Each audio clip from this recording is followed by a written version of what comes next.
деп. Демек, урматтуу достор, дагы бир жолу тыянак чыгарып коебуз.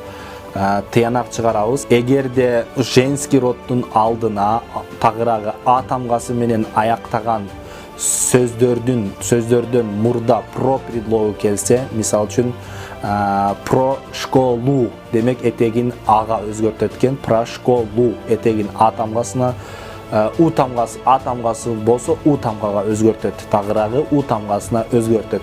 Про школу, про Айзаду, про Нурзаду, про Гулзину деп, Гулзину деп. Эми жансыз болсо эч кандай окончание кошпойт деп айттык.